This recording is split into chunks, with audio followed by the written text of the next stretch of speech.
नमस्कार विद्यार्थियों। भारत के अंदर 17 बार लोकसभा के चुनाव हो चुके हैं। ये सभी चुनाव सामान्यतः शांतिपूर्ण ढंग से हो चुके हैं, लेकिन इसके साथ ही चुनाव पद्धति और चुनाव में कुछ ऐसी बातें देखने में आई है जिन्होंने चुनाव की आस्था को कम किया है, अथवा यदि उन्हें समय रहते नियंत्रित नहीं किया गया तो वे कालांतर में चुनाव के प्रति आस्था को आघात पहुंचा सकती है। तो आज हम देखेंगे कि भारत में चुनाव में क्या क्या कमियां देखने को मिलती हैं। हमारे संविधान ने आधुनिक उदारवादी दर्शन के सार तत्व सार्वभौम वैश्विक मताधिकार को अपनाया है, परंतु इसके पूरे अर्थ का अभी उद्घाटन होना है। अभी इसे न्याय, स्वतंत्रता तथा समता के उदार लक्ष्यों की सिद्धि का शासन बनाना शेष है। यदि हमें इस महत्व तथा भव्य आदर्श को यथार्थ के धरातल पर लाना है तो हमारे लिए ये आवश्यक है कि यदि हम अपने निर्वाचन प्रक्रम के वास्तविक स्वरूप तथा त्रुटियों एवं विकृतियों को परिचय प्राप्त करें और उनकी शुद्धता की रक्षा के लिए प्रत्यक्ष प्रयास करें। चुनावों से संबंधित व्याधियों की विवेचना तथा और चुनाव सुधार का विषय पिछले कुछ वर्षों से संसद और देश के प्रबुद्ध वर्गों का ध्यान आकर्षित करता रहा है। सर्वप्रथम तारकुंडे समिति ने चुनाव सुधारों की तरफ हमारा ध्यान आकर्षित किया। 1990 में श्री दिनेश गोस्वामी की अध्यक्षता में गठित समिति ने चुनाव सुधारों पर अनेक सुधार प्रस्ताव प्रस्तुत किए। मुख्य चुनाव आयुक्त और अन्य चुनाव आयुक्त अधिनियम 1991 तथा लोक प्रतिनिधित्व अधिनियम 1996 के अधिनियम से समिति की अनेक सिफारिशें लागू हो गई। संयुक्त मोर्चा सरकार ने भी अनेक सिफारिशों पर ध्यान आकर्षित किया। चुनाव सुधार के प्रश्न पर विचार और अध्ययन करने के लिए सिटीजन फॉर डेमोक्रेसी नामक संगठन की ओर से जयप्रकाश नारायण ने एक समिति का गठन किया।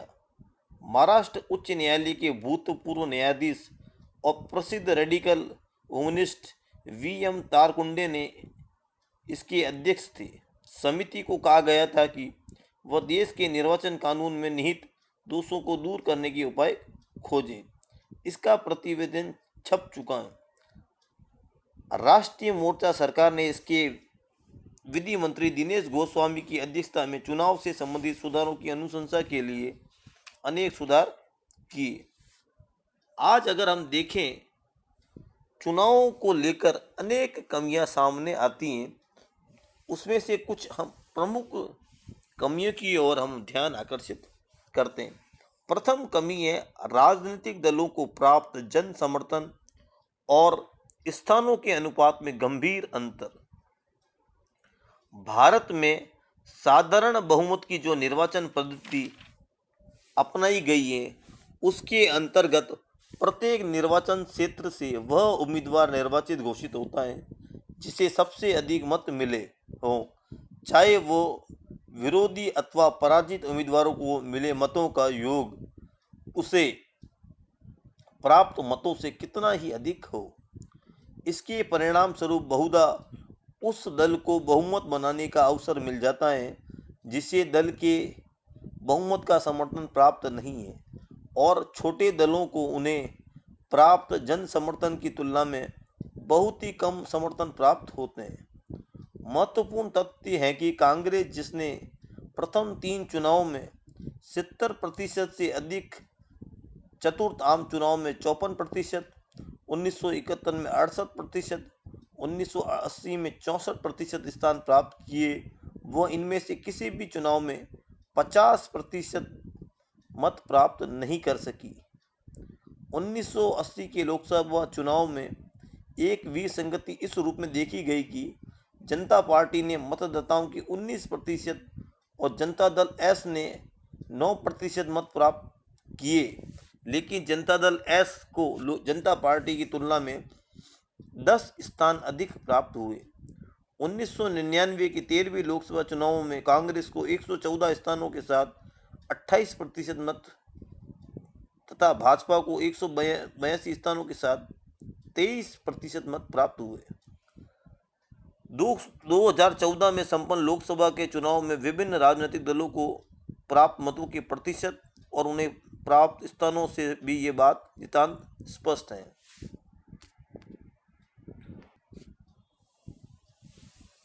लोकतांत्रिक व्यवस्था के अंतर्गत इस स्थिति को न्यायपूर्ण नहीं कहा जा सकता। अतः निर्वाचन प्रणाली की इस असंगति को दूर करने के लिए कुछ निर्वाचन क्षेत्रों से यह सुझाव दिया जाता है कि आनुपातिक प्रतिनिधित्व की को अपनाया जाना चाहिए। कुछ वर्ष पूर्व जनसंघ ने इस समस्या का अध्ययन करने के लिए एक समिति की नियुक्ति की।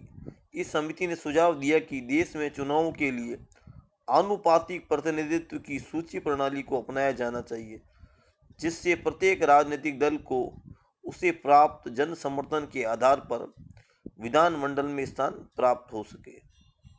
जनसंघ के पूर्व भारतीय साम्यवादी दल के द्वारा भी इसी प्रकार का सुझाव दिया गया था, परंतु उपयुक्त सुझाव को स्वीकार करने में अनेक कठिनाइयां थी।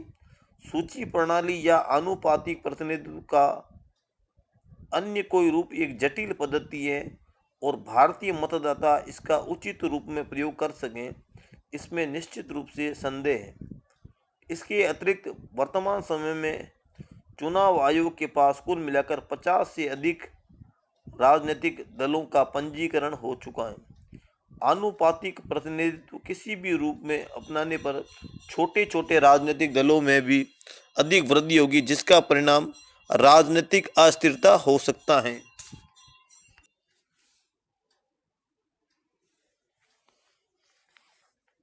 वस्तुतः उपयुक्त त्रुटि का उपचार चुनाव प्रणाली में कोई परिवर्तन नहीं, वरन राजनीतिक दलों की सुसंगत को अपनाकर राजनीतिक ध्रुवीकरण की अर्थात विचारधारा पर आधारित दो प्रमुख राजनीतिक दलों के अस्तित्व की दिशा में आगे बढ़ना है।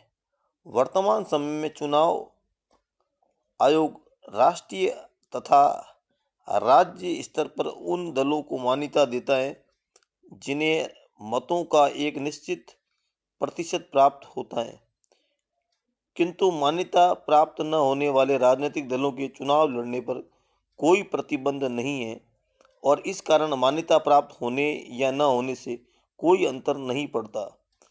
व्यवहार में प्रत्येक चुनाव के बाद राजनीतिक दलों की संख्या बढ़ती जा रही है। डॉक्टर GD सेठी लिखते हैं कि भारत में जिन सुधारों की आवश्यकता है वे ये है कि निर्वाचन विधि तुरंत ये उपबंधित करे कि प्रत्येक उम्मीदवार के लिए दलीय उम्मीदवार होना आवश्यक हो।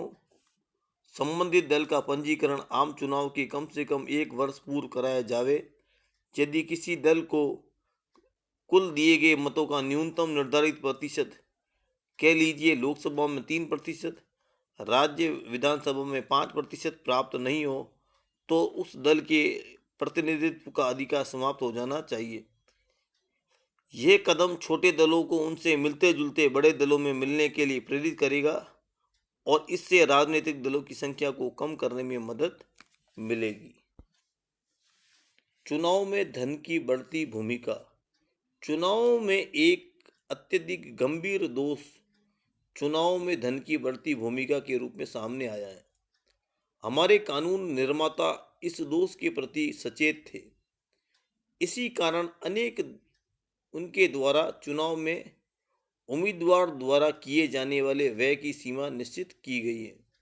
1979 के मध्य तक अधिकांश राज्यों में लोकसभा चुनाव में खर्च किए जाने वाले व्यय की सीमा 35,000 थी। वास्तविक व्यय को देखते हुए व्यय की सीमा नितांत अवास्तविक थी। व्यय की इस सीमा को बढ़ाने की आवश्यकता अनुभव की जा रही थी।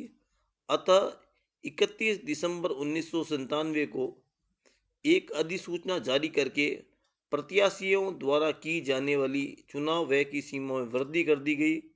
जब बड़े लोकसभा क्षेत्र में प्रत्याशी द्वारा अधिकतम रुपये 4.5 लाख के स्थान पर 15 लाख तक, विधानसभा क्षेत्रों में अधिकतम 1.5 लाख के स्थान पर 6 लाख तक व्यय किए जा सकते हैं।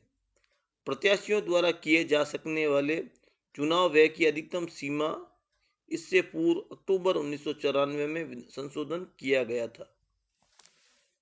कानून में यह सीमा विद्यमान है, लेकिन व्यवहारिक रूप में राज्यों में इसका कोई अस्तित्व नहीं है। वास्तविक रूप में चुनावों के अंतर्गत खर्च किए जाने वाली धन की मात्रा के संबंध में तत्कालीन संसद सदस्य कृष्णकांत लिखते हैं कि लोकसभा सदस्य को अपने चुनाव में ईमानदारी के साथ 30 से 40 लाख खर्च करने पड़ते हैं। औसतन 65 करोड़ रुपए लोकसभा के चुनाव में खर्च करने होते हैं और लगभग 135 करोड़ विधानसभा चुनाव पर। श्री कृष्णकांत द्वारा ये बात 1974 में कही गई थी। आज चुनाव व्यय निश्चित रूप से बहुत अधिक बढ़ गया है।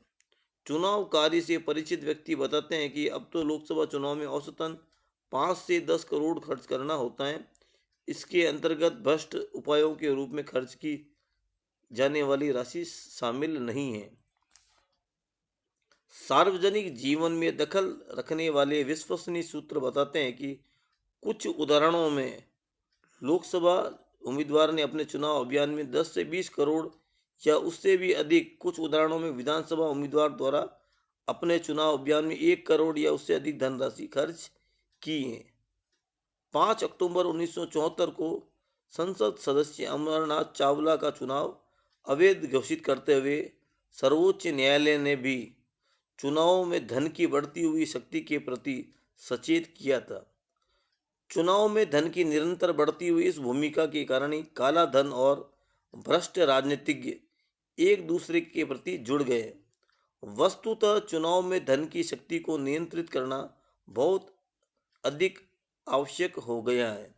इस संबंध में कुछ सुझाव दिए जा सकते हैं। राजनीतिक दलों के व्यय को चुनावों के उम्मीदवार के चुनाव खर्च में शामिल करना। अमरनाथ चावला विवाद में सर्वोच्च न्यायालय ने निर्णय के बाद राष्ट्रपति द्वारा इस आशय का अध्यादेश जारी किया गया कि चुनाव में उम्मीदवार के राजनीतिक दल द्वारा किए जाने वाले खर्च को उम्मीदवार द्वारा किए गए खर्च में सम्मिलित नहीं समझा जाएगा। इस अध्यादेश के कारण वर्तमान समय में स्थिति यह है कि यदि किसी व्यक्ति को सत्तारूढ़ दल द्वारा या सत्तारूढ़ होने की संभावना रखने वाले राजनीतिक दल के उम्मीदवार की स्थिति प्राप्त हो जाए तो उसे प्राप्त साधनों और परिणामतः उसके चुनाव व्यय की व्यवहार में कोई सीमा ही नहीं रहती। वह चुनाव लड़ने के लिए अपने राजनीतिक दल से नकद राशि ही नहीं वरन जीप, गाड़ियां और अन्य वाहन, झंडे, बड़ी संख्या में छोटे बड़े पोस्टर, वीडियो टेप, प्रचार साहित्य सभी कुछ प्राप्त कर लेता है। वह जितना भी खर्च करे सबका सब कानूनी और जायज होता है, क्योंकि राजनीतिक दल द्वारा खर्च की जाने वाली राशि को उम्मीदवार के खर्च में शामिल नहीं समझा जाता।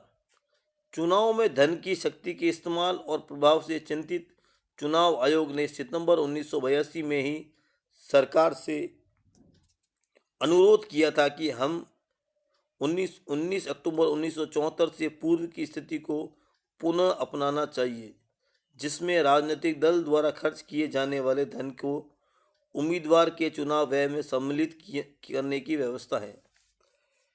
अतः 19 अक्टूबर 1974 का अध्यादेश वापस लिया जाना चाहिए। सभी राजनीतिक दलों से अलग अलग उम्मीदवारों के लिए खर्च की गई धनराशि का हिसाब पूछा जाना और स्वयं उम्मीदवार, उसके राजनीतिक दल, उसके मित्र, संबंधी, शुभचिंतक सभी द्वारा चुनाव प्रसंग में खर्च की गई धनराशि को उम्मीदवार के चुनाव खर्च में सम्मिलित किया जाना चाहिए।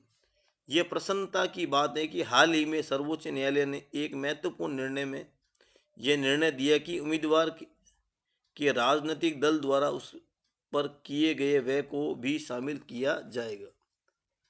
दूसरी बात, राजनीतिक दलों के आय व्यय की विधिवत जांच।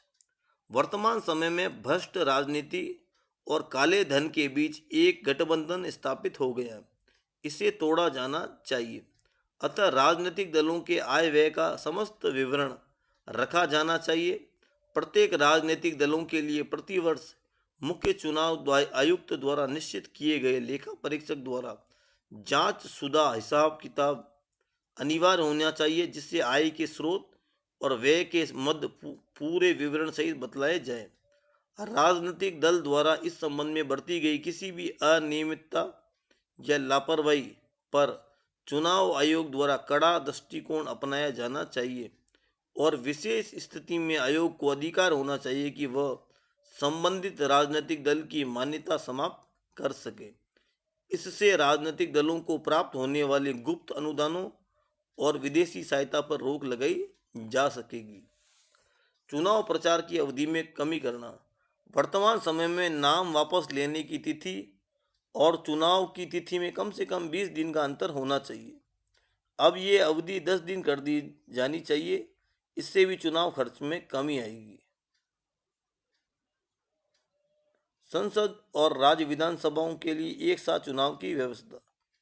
कई बार ये सुझाव दिया जाता है कि संसद और राज्य विधानसभाओं के चुनाव एक साथ कराए जाएं, तो इससे भी खर्चा कम होता है। चुनाव अवधि में सार्वजनिक संस्थाओं को अनुदान देने पर रोक। चुनाव अवधि विधानसभा या लोकसभा भंग करने के एक दिन से लेकर चुनाव के दिन तक दलों या उम्मीदवारों द्वारा सार्वजनिक संस्थाओं को अनुदान देने पर रोक लगा दी जानी चाहिए। और अंतिम बात है, चुनाव खर्च या भार पूर्णतः या आंशिक रूप से राज्य द्वारा वहन किया जाना चाहिए। इस संबंध में सबसे प्रमुख सुझाव यह दिया जाता है कि चुनाव खर्च का भार पूरी तरह या आंशिक रूप से राज्य के द्वारा वहन किया जाना चाहिए। कांग्रेस द्वारा नियुक्त संसदीय समिति ने सुझाव दिया है कि राजनीतिक दलों द्वारा उम्मीदवारों द्वारा किए गए वैध या चुनाव खर्चों का बोझ धीरे धीरे राज्य द्वारा अपने ऊपर लिया जाना चाहिए।